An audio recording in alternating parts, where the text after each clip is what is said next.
ব্যবসা বাণিজ্যে আধুনিক প্রযুক্তি ব্যবহারের আবেদন হারাচ্ছে হালখাতা। পুরান ঢাকার আদি ব্যবসায়ীরা টিকিয়ে রেখেছেন নিয়ম রক্ষার ঐতিহ্য। নারায়ণগঞ্জে বেড়েছে অফসি জাতের বোরো ধানের আবাদ। উৎপাদন বৃদ্ধির লক্ষ্যে উচ্চ ফলনশীল জাতের বীজ ব্যবহারের পরামর্শ। এবং অন্যায্য বাণিজ্য ভারসাম্যের জন্য কেউই ছাড় পাচ্ছে না বললেন ট্রাম্প। আরও শুল্ক আরোপের ইঙ্গিত, ভুল শুধরানোর আহ্বান চীনের।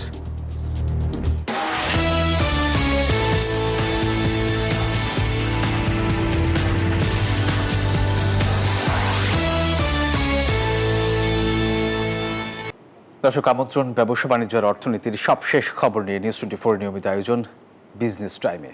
আপনাদের সাথে আছি আমি সোহাগ বক্স। এবার যাচ্ছে পুরো খবরে।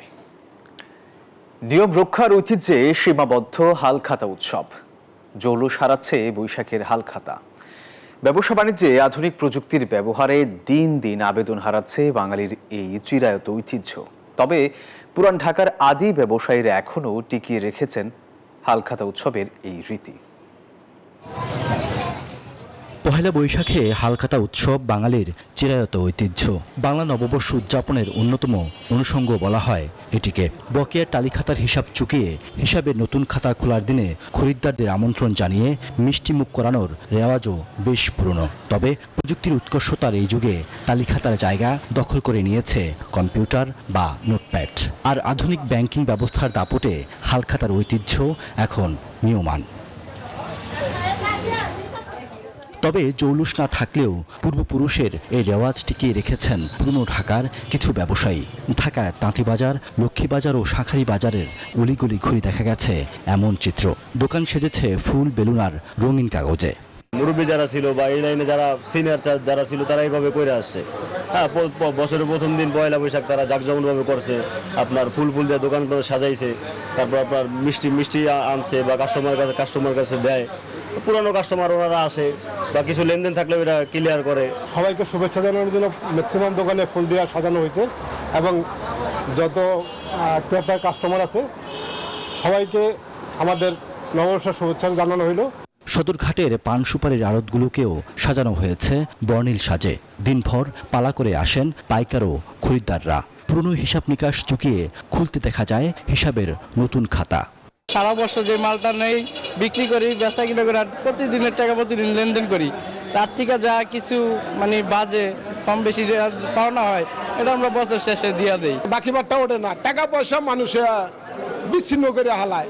এই কারণে আমরা বৈশাখে আমরা এটা টাকা পয়সা আমরা একটা হিসাব কিতাব করি। সব ভাই ব্রাদার মিলে মিষ্টি খাই, মিষ্টি দিয়ে দেয় নিয়ে যাই, অথবা খাওয়া দাওয়া করে বিরিয়ানি খাওয়ায়। এই একটা উৎসব আর কি। শত বছরের এই ঐতিহ্য ধরে রাখা গৌরব ও আনন্দের। পূর্বপুরুষদের পুরনো এই ধারা অব্যাহত রেখে এগিয়ে যেতে চায় বর্তমান প্রজন্ম। আমাদের এক বছরে যে বাকি টাকাটা আছে সেটা পাইকারের খাতায় আছে। যদি আল্লাহর রহমত হয় বা আল্লাহ চায়, পাইকারের উচিলে আমাদের টাকাটা আমাদের কাছে আইসা পড়ে। সারাদিন এই উদযাপনটা হয়, সারাদিন কাস্টমার আসতে থাকে, সবার সাথে দেখা হইতে থাকে। সন্ধ্যার পর আরও ভিড় হয়, আর সকালবেলা টুকটাক বিক্রি হয়, পান বিক্রি হয়, পাশাপাশি যে ডিউ পেমেন্টগুলো সেগুলো ক্লিয়ার করে যায়। এদিকে সরকারি ক্যালেন্ডার ও পঞ্জিকা হিসাবে বাংলা নববর্ষের এ বছরের তারিখ ভিন্ন হওয়ায় বেশিরভাগ ব্যবসায়ী সোম ও মঙ্গল দুই দিনই হালখাতা করার কথা জানিয়েছেন। রিয়াদ সুমন, নিউজ 24, ঢাকা। পুরাতন বছরের হিসাব নিকাশ চুকিয়ে নতুন উদ্যমে শুরুর নামই যেন হালখাতা। বাঙালির চিরায়ত সংস্কৃতিতে বৈশাখ এবং হালখাতার সম্পর্ক গভীর। সময়ের পরিক্রমায় এতে যুক্ত হয়েছে লৌকিক সংস্কৃতির নানা দিক, রয়েছে উৎসবের আমেজ। তবে দিন দিন কমছে হালখাতার গুরুত্ব। মতিউর মুর্তজার তথ্যচিত্রে ডেস্ক রিপোর্টে বিস্তারিত। ক্রেতারা সারা বছরের বাকির হিসাব শোধ করে। নতুন বছর শুরু হয় হালখাতার মাধ্যমে। বৈশাখের আগমনের সাথে সাথে বাকি পরিশোধের চিঠি দেন দোকানিরা। আমন্ত্রণ জানানো হয় নতুন খাতা চালুর, আপ্যায়নও করা হয় ক্রেতাদের। হালখাতার মাধ্যমে বছরের শুরুতেই সারা বছরের বাণিজ্যিক পরিকল্পনা করে নিতেন ব্যবসায়ীরা। প্রতি বছর হতে বছর শেষে আমরা এই উদযাপনটা করে থাকি হালখাতার, শুভ হালখাতার। তখন এভাবেই আমরা আনন্দ উল্লাস করি। টাকা সবাই প্রায় শোধ করেই দেয়, আবার দেয়ও না। যে এই জায়গায় যদি পাওনা দুজনারই লেনদেন পাওনা পরিশোধ হয় তাহলে দোকানদারও খুশি থাকে, খরিদ্দারও খুশি থাকে। হালখাতার মাধ্যমে ক্রেতাদেরও বেশ সুবিধা হয়। ফসল কাটার পর বিক্রি করে সারা বছরের দেনা পরিশোধ করা যায়। সংসার পরিবার পরিজনকে নিয়ে চলতে গিয়ে দোকানে কিছু বাকি খেতে হয়। বছর শেষে বৈশাখের শেষের প্রথমের দিকে শুরুর দিকেই দোকানে হালখাতা আসে, আমাদের কার্ড দিয়ে যায়। কার্ডের 10 দিন 15 দিন সময় দেয়, 10-15 দিন পরে আমাদেরকে এই বাকিগুলো দোকানে গিয়ে হালখাতা করতে হয়। আমরা বাকি যাই বছরে যতটুকু যে পরিমাণ আমাদের বাকি থাকে সেটা আমরা পরিশোধ করে দিই বছরের শেষে, আবার নতুন খাতা শুরু হয়। হালখাতা বাঙালি সংস্কৃতির অবিচ্ছেদ্য অংশ। এতে সংযুক্ত হয়েছে লৌকিক সংস্কৃতির নানান দিক। ক্রমান্বয়ে এটি বাঙালি সংস্কৃতির সাথে ওতপ্রোতভাবে জড়িয়ে পড়ে এবং আমাদের শিল্প সাহিত্য সংস্কৃতির মধ্যে এই হালখাতা একটি বিশেষ ভূমিকা পালন করে। সামাজিক দৃষ্টিকোণ থেকে হালখাতাকে দেখি শুধুমাত্র যে ব্যবসায়ী সম্পর্ক তা নয়, যে দোকানি এবং তার ক্রেতাগণের মধ্যে একটা লেনদেনের সম্পর্ক শুধু এটা নয়, এটা ছিল একটা সামাজিক যোগাযোগের মাধ্যম। নববর্ষের উদ্দীপনা নিয়ে যে এক ধরনের যে অর্থনীতি, সে অর্থনীতিটা আস্তে আস্তে এখন সংকুচিত হয়ে এসেছে। স্বল্প পরিসরে হলেও হালখাতা টিকে আছে এখনো। এই রীতি এখনো অনেকটাই প্রীতি সম্ভাষণ বিনিময়ের মাধ্যম। Desk report, news 24। বাংলা নববর্ষ 1432 উপলক্ষে আমেরিকান ইন্টারন্যাশনাল ইউনিভার্সিটি বাংলাদেশের উদ্যোগে এআইইউবি বৈশাখী উৎসব 1432 বিশ্ববিদ্যালয় ক্যাম্পাসে দিনব্যাপী বর্ণাঢ্য আয়োজনে উদযাপন করা হয়। বাঙালির প্রাণের এই উৎসবকে কেন্দ্র করে পুরো বিশ্ববিদ্যালয় প্রাঙ্গণ রঙে এবং বাঙালি ঐতিহ্যে মেতে ওঠে। পহেলা বৈশাখীর এই আয়োজনে ছিল বাউল গান, লোকসঙ্গীত, ব্যান্ড পারফরমেন্স, নাগরদোলা, গ্রামীণ মেলা এবং এআইইউবি পারফর্মিং আর্টস ক্লাবের পরিবেশনায় মনোমুগ্ধকর সাংস্কৃতিক অনুষ্ঠান। বৈশাখী উৎসব 1432 অনুষ্ঠানের বিশেষ আকর্ষণ ছিলেন জনপ্রিয় সঙ্গীতশিল্পী বাপ্পা মজুমদার, মিনার রহমান, তাহসান এবং প্রীতম হাসানের সঙ্গীত পরিবেশনা। উৎসবে শিক্ষার্থীদের উদ্যোগে গ্রামীণ বাংলার ঐতিহ্য তুলে ধরা হয় বাহারি স্টল এবং প্রদর্শনীর মাধ্যমে। নর্থ সাউথ ইউনিভার্সিটির সোশ্যাল সার্ভিস ক্লাবের আয়োজনে অনুষ্ঠিত হয়েছে বৈশাখী মেলা 1432। বিশ্ববিদ্যালয় সংলগ্ন খেলার মাঠে অনুষ্ঠিত এই আয়োজন বিপুল সংখ্যক শিক্ষার্থী, ফ্যাকাল্টি ও প্রশাসনিক কর্মকর্তাদের স্বতঃস্ফূর্ত অংশগ্রহণে মুখরিত ছিল। মেলার উদ্বোধন করেন বিশ্ববিদ্যালয়ের উপাচার্য অধ্যাপক আব্দুল হান্নান চৌধুরী এবং বিশেষ অতিথি হিসেবে ছিলেন বিশ্ববিদ্যালয়ের ভারপ্রাপ্ত উপ-উপাচার্য এবং কোষাধ্যক্ষ অধ্যাপক আব্দুর রব খান। রঙিন এবং ঐতিহ্যবাহী সাজসজ্জায় আনন্দ ঘন পরিবেশে মেতে ওঠে পুরো বিশ্ববিদ্যালয় প্রাঙ্গণ।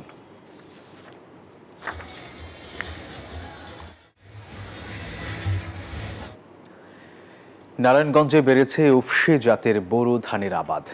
উৎপাদন বেশি এবং পোকামাকড়ের আক্রমণ কম হওয়ায় এই ধান চাষে আগ্রহী হয়ে উঠছেন অনেকেই।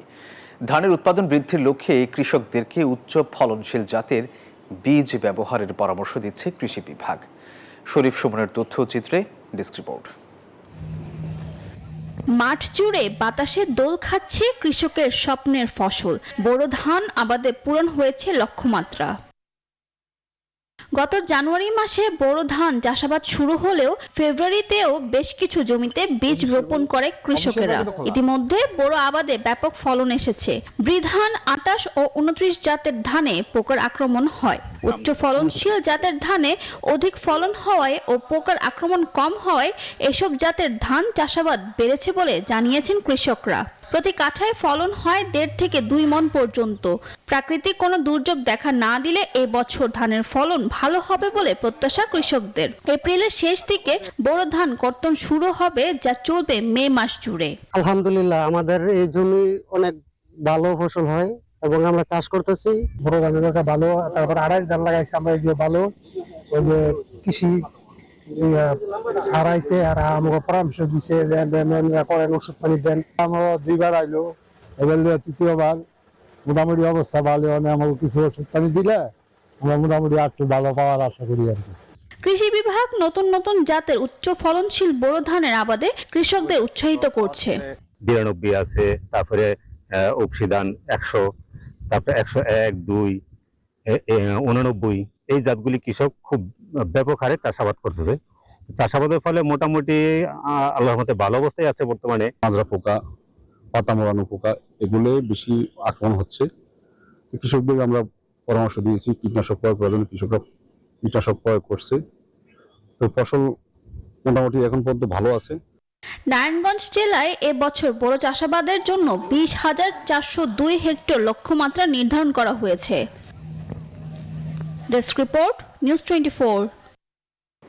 পণ্য আমদানির বিপরীতে সময়মতো বিলের মূল্য পরিশোধ করছে না অনেক ব্যাংক। এমন অবস্থায় মেয়াদ উত্তীর্ণ স্বীকৃত বিল পরিশোধে তদারকি জোরদার করছে বাংলাদেশ ব্যাংক। কোনো বিল পরিশোধযোগ্য না হলে তা সংশ্লিষ্ট বিদেশি ব্যাংকগুলোকে চিঠির মাধ্যমে জানানোর নির্দেশনা দিয়েছে কেন্দ্রীয় ব্যাংক। সম্প্রতি জারি করা এক প্রজ্ঞাপনে আর্থিক খাতের নিয়ন্ত্রক সংস্থা বলছে, আমদানির বিপরীতে বিল মূল্য যথাসময়ে পরিশোধিত না হলে তা দেশের ব্যাংক ব্যবস্থার ভাবমূর্তি ক্ষুণ্ণ করে, বৈদেশিক বাণিজ্যের ব্যয় বৃদ্ধি সহ অনুকূল পরিবেশ বিঘ্নিত হয়। মেয়াদ উত্তীর্ণ স্বীকৃত বিলসমূহ পর্যালোচনা করে সমন্বিত কর্মপরিকল্পনা গ্রহণ করতে হবে। যেসব শাখায় মেয়াদ উত্তীর্ণ অপরিশোধিত স্বীকৃত বিলের পরিমাণ বেশি, সেগুলোই বিশেষ পরিবীক্ষণ ব্যবস্থা চালু করারও নির্দেশনা দেয় বাংলাদেশ ব্যাংক। ব্যবহারযোগ্য সব বৈদেশিক মুদ্রায় ব্যাংক হিসাব খুলতে পারবেন প্রবাসীরা। সম্প্রতি এই সংক্রান্ত একটি প্রজ্ঞাপন জারি করেছে বাংলাদেশ ব্যাংক। এতে বলা হয়, প্রবাসীরা অনুমোদিত বিদেশি মুদ্রার পাশাপাশি ব্যবহারযোগ্য বিদেশি মুদ্রায় প্রাইভেট ফরেন কারেন্সি হিসাব এবং non resident foreign currency deposit হিসাব খুলতে পারবেন। পিএফসি এবং এনএফসিডি হিসাবের বিপরীতে সুদের নির্ধারিত হারও প্রত্যাহার করার সিদ্ধান্ত নেওয়া হয়েছে। ফলে ব্যাংকার গ্রাহক সম্পর্কের ভিত্তিতে সুদের হার নির্ধারণ করতে পারবে ব্যাংকগুলো।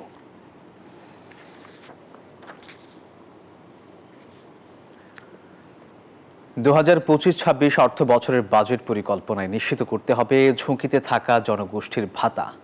বিষয়টি বিবেচনায় রেখে সামাজিক নিরাপত্তা কর্মসূচিগুলো সাজানোর পরামর্শ দিয়েছে আন্তর্জাতিক মুদ্রা তহবিল IMF।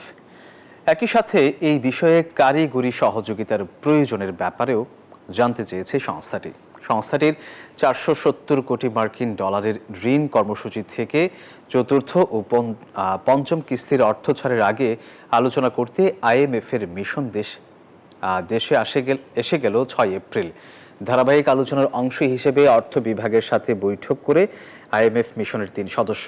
বৈঠক সূত্রে জানা গেছে, সামাজিক নিরাপত্তা কর্মসূচিতে প্রকৃত উপকারভোগীদের রাখতে সরকার কাজ করে যাচ্ছে বলে IMF-কে অবহিত করা হয়।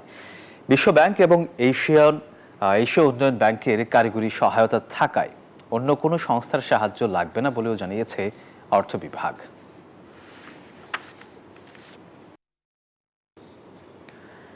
অন্যায্য বাণিজ্য ভারসাম্যের জন্য কেউই ছাড় পাচ্ছে না বলে জানান মার্কিন প্রেসিডেন্ট ডোনাল্ড ট্রাম্প।